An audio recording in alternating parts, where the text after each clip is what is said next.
This story begins in the year 2025. The first intergalactic kaiju invaded Earth, sparking chaos throughout the city. While the armed forces attempted to contain the attack, an unstoppable wave of kaiju soon appeared, beginning the destruction of humanity. To counter this threat, humanity pooled the best personnel and technology from every nation to found the Anti-Kaiju Defense Force, the ERDE. However, despite some success from these elite forces, the destruction was massive, and the war continued with no end in sight. That was until a very young savior appeared and changed everything. We'll meet him soon. The scene shifts to a city school. While other children play at being anti-kaiju agents, one boy watches them timidly. Later, in the classroom, the same boy reads a book while his classmates plan their next game. When one of the kids notices him and invites him to play, the boy gets scared and runs out of the room. Later, we see him arriving at a laboratory. At the entrance, a robot is demanding that its rights be recognized, insisting that no one should trample on its rights, even if it is a machine. This robot is a prototype autonomous bomb called Snowman. The boy and several scientists watch the scene in silence. The head of the lab, Dr. Kojika Yabusame, arrives and asks what is happening. His colleagues explain that the machine is accusing the doctor of inciting it to self-destruct against the kaiju. The doctor asks if it isn't an innovative idea, as its sacrifice would result in 0 human casualties. Essentially, it's a kamikaze robot. Hearing the machine declare that it doesn't want to die leaves a permanent mark on the young boy. Days pass. One morning, sirens blare, signaling the appearance of a kaiju. Inside the lab, Snowman listens to the alarms as the young boy approaches and stares at him. Meanwhile, the scientists prepare to put Snowman to the test. However, a panicked colleague informs the doctor of a major problem. His son is inside Snowman's control cabin. The doctor tries to calm them, claiming the cabin is for training only and nearly impossible to pilot. But inside, the boy finishes reading the manual, powers up the system, and begins to walk the robot. It turns out it wasn't that hard to pilot, at least not for a prodigy. Snowman begs him to stop, but the boy tells him not to worry. He will make sure the robot doesn't have to die. The robot exits the warehouse, ignites its thrusters, and takes flight. The doctor is stunned, shouting, "Is my son a genius?" Shortly after, news reports announce the defeat of the kaiju at the hands of the young boy. During an interview, the father confirms the pilot is his son, a mere 9-year-old. When the journalist shows him headlines labeling the boy as a savior and asks if they will continue fighting for humanity, Kojika agrees. After all, that's what he created him for. Referring to the robot, not the child, though he is clearly lying, as his original plan was to use it as a bomb. Inside Snowman, our protagonist, Tetsuo Yabusame, watches everything. Overcome with nerves, over the following years he dedicates himself to protecting the city. We then see an older Tetsuo piloting a completely redesigned, much more powerful robot against the kaiju. It is explained that he spent years wiping out threats, eventually reaching the final battle that could finally bring peace to humanity. 10 years have passed, and we now find ourselves on the ERD intergalactic cruiser. Inside the cruiser, we see Tetsuo reading a book on how to make friends, because yes, our protagonist is painfully shy. Just as he's about to read the first step, an alert informs him that there are 40 minutes left until the final battle. He is summoned to board the Snowman. Although annoyed by the interruption, he heads out anyway. After all, he is humanity's savior. Along the way, the crew treats Tetsuo with reverence. One crew member mentions she left the Snowman in perfect condition, while another gives him an encouraging pat on the back. Tetsuo freezes, unsure of how to react. He manages to stutter that he'll do his best, but he says it so timidly that he's convinced he messed it up. He quickly makes his way to the hatch, and puts on his special helmet. Once outside in the vacuum of space, he desperately calls out to Yukio, the snowman from his childhood, now much larger and more powerful, to let him in. Yukio, sounding disappointed, asks if he's running away from human interaction again. Inside the cockpit, Tetsuo beats himself up, calling himself a failure. He explains that his lack of social skills is a side effect of spending his formative years doing nothing but fighting kaiju. Yukio tells him not to torture himself and to keep trying to make friends, but Tetsuo argues he doesn't need anyone else as long as he has Yukio. He's been using that same excuse for 10 years. Tetsuo then cites a book by author Lonely Iwaki, titled, How Even a Kaiju Can Make Friends, which claims one must overcome 777 obstacles to find a true friend. Yukio sighs, blaming Tetsuo for being influenced by such nonsense. The captain, Ms. Mitsu, calls in to review the mission. As the ERDE cruiser reaches the Kaiju Vanguard, they will head into the center of the horde to fire the Infinity Laser, which has a blast radius of 100 kilometers. Tetsuo and Yukio's job is to act as a distraction, drawing the enemy's fire and thinning their numbers. When the captain finishes, Yukio responds with a professional, "Yes, ma'am," while a panicked Tetsuo blunts out, "Or roger that." Again, he spirals into embarrassment for not matching Yukio's tone. Yukio cheers him up, saying they'll return home with another victory and finally fulfill a dream. Tetsuo asks if he's talking about high-quality robot oil, but Yukio hints at something else before suddenly looking away. The horizon is suddenly filled with hundreds of kaiju, each larger than the last. Captain Mitsu initiates the mission. Tetsuo draws his dragon sword, and Yukio deploys the seven-sword robot style, using a move called Rainbow Root. In an instant, multiple kaiju are sliced to pieces, leaving the crew in awe. Confident in their victory, the captain orders the Infinity Laser to be prepared. A massive sphere of energy charges at the front of the ship. She gives the command to fire, but the Infinity Laser simply vanishes. The crew is left stunned, searching for an explanation as the ultimate weapon fails to trigger. As we all know, if something can go wrong, it will go worse. The captain is informed that the laser system has failed. She orders a system reboot, but it's no use. Realizing they are in grave danger, she moves to Plan B. Endure the attack and regroup with Tetsuo and Yukio. However, before they can act, the power generators collapse, leaving the ship completely vulnerable. In a horrific instant, a kaiju breaches the control room and devours everything. Tetsuo and Yukio watch in horror from a distance as their home base is obliterated. Yukio declares the mission a failure, but Tetsuo refuses to give up. He insists they return to the wreckage to search for survivors, firmly stating that the mission isn't over yet. He asks for Yukio's help to wipe out the remaining kaiju. After hours of grueling combat, they defeat many of them, but the horde is endless. Tetsuo is exhausted, and Yukio is heavily damaged.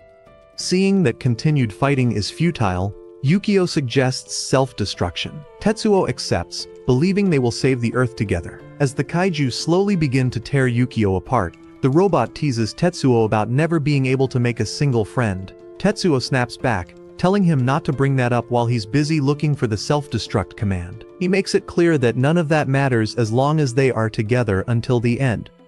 Yukio asks if he has any regrets. Tetsuo reflects on his years of isolation and social anxiety, but tells Yukio that, over time, it stopped hurting to see others having fun. In fact, he thanks the robot for staying by the side of someone like him for all these years. Suddenly, a warning flashes on the screen. Controls locked. Yukio confesses to a crime. He believes he stole Tetsuo's life, taking advantage of the boy's kindness and forcing him to spend 10 years fighting kaiju instead of having a normal life. Tetsuo desperately tries to regain control, telling Yukio he was happy being with him, but it's too late.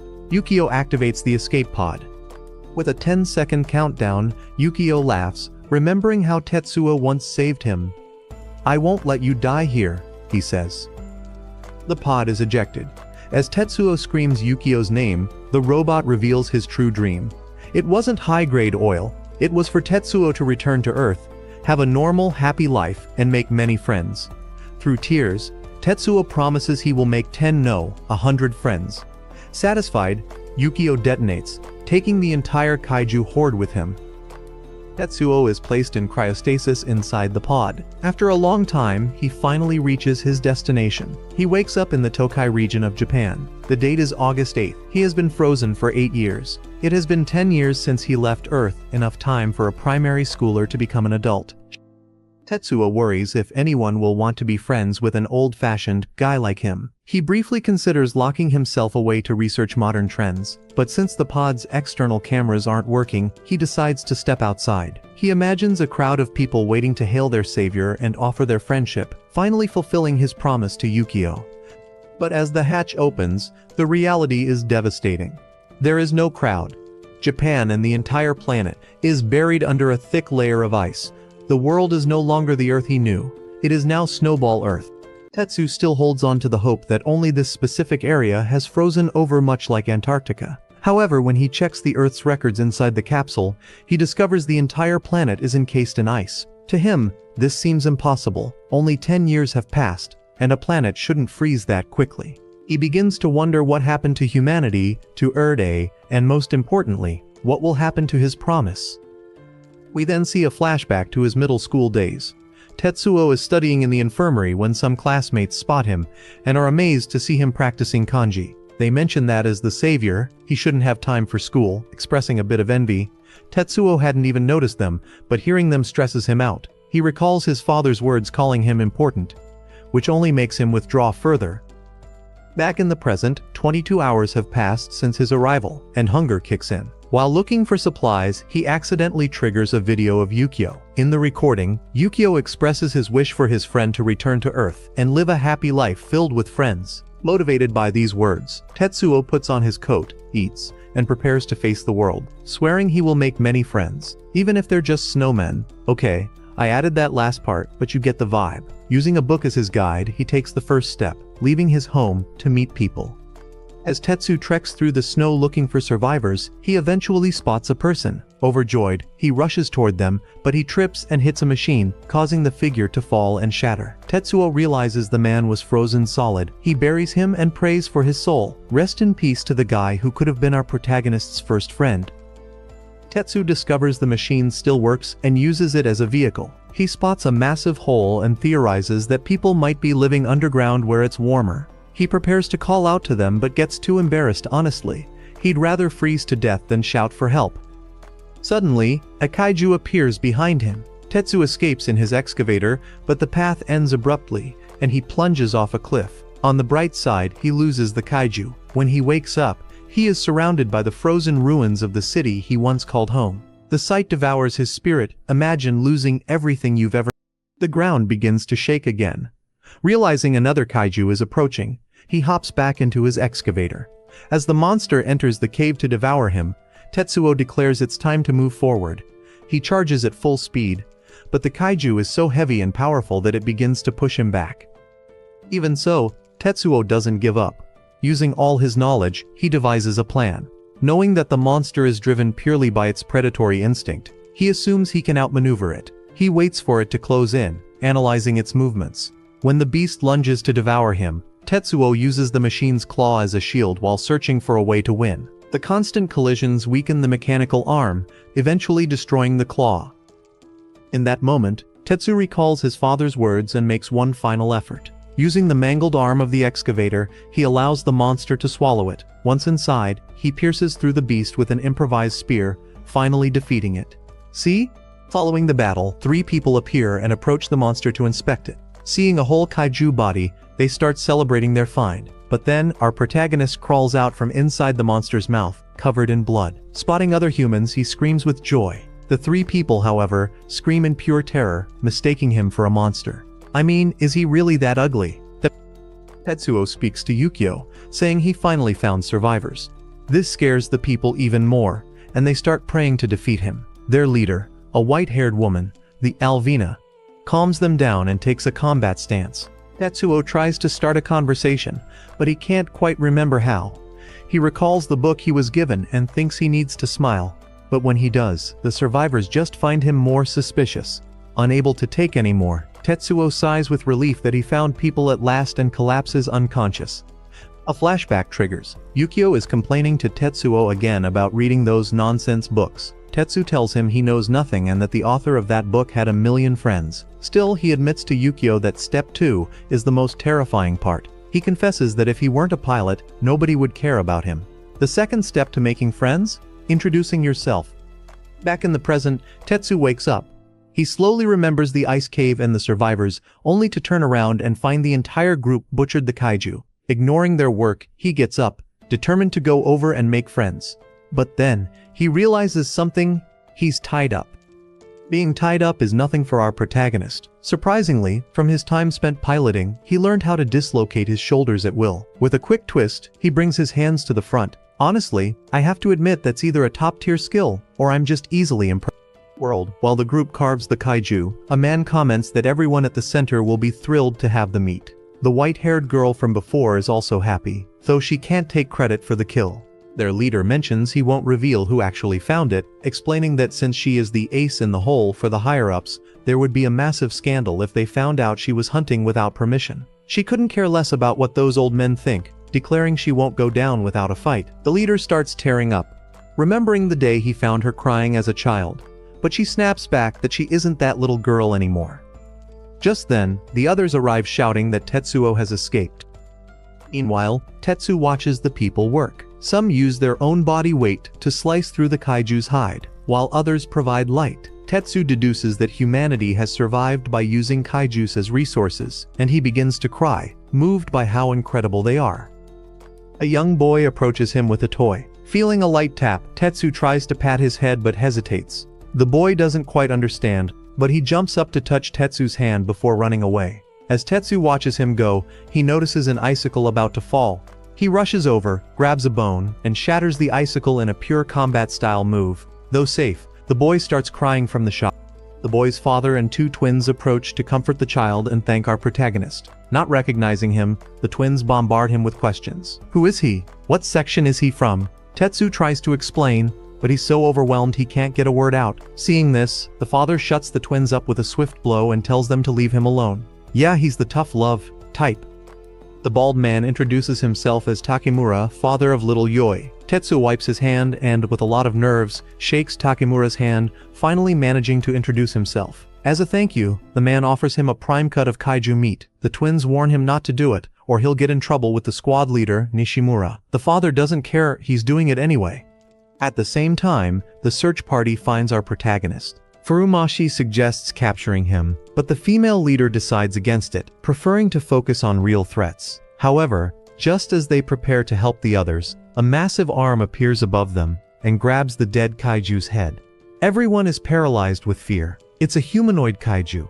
Even Tetsuo is stunned, noting the anomaly in its bone structure, something he has never seen before.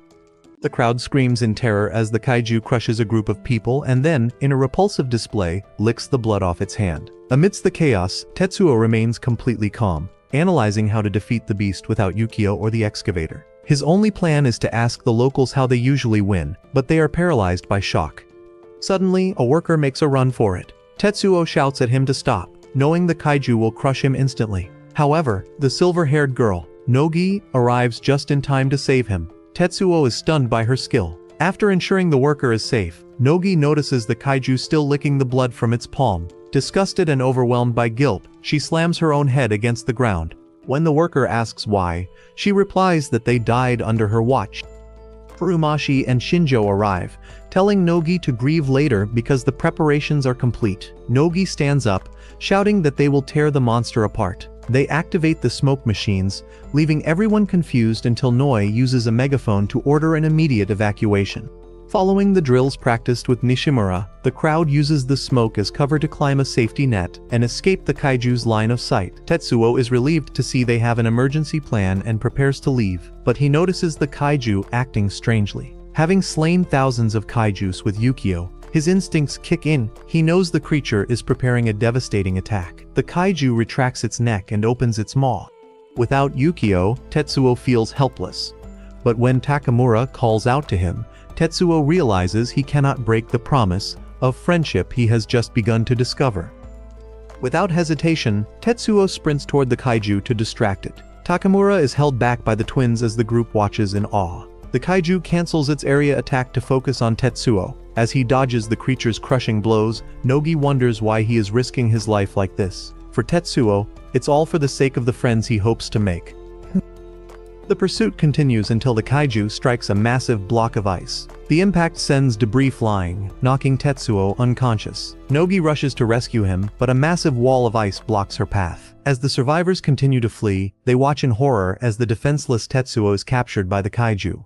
Not even a single day has passed. He hasn't made a single friend yet, and he has already been taken. Nogi watches, helpless, as the situation spirals out of control. Suddenly, Tetsuo regains consciousness just as his communicator with Yukio sparks to life. At that exact moment, the cave ceiling cracks open, and Yukio's escape pod crashes down from the surface, slamming directly into the kaiju. Flashback to a few minutes prior. On the other side of the frozen city, Yukio's pod finished compiling the gathered data, finally allowing the control system to reboot. Once online, it immediately locked onto Tetsuo's location and breached the area. Back in the present, Tetsuo is shocked to see the pod. It's revealed that Yukio had a safety protocol.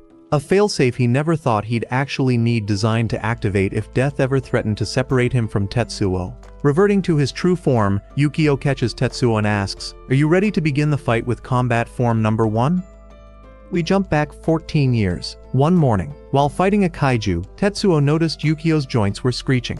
Their father admitted he'd forgotten to perform maintenance. Though annoyed, they had to finish the battle. Upon returning to base, they discovered their father had vanished.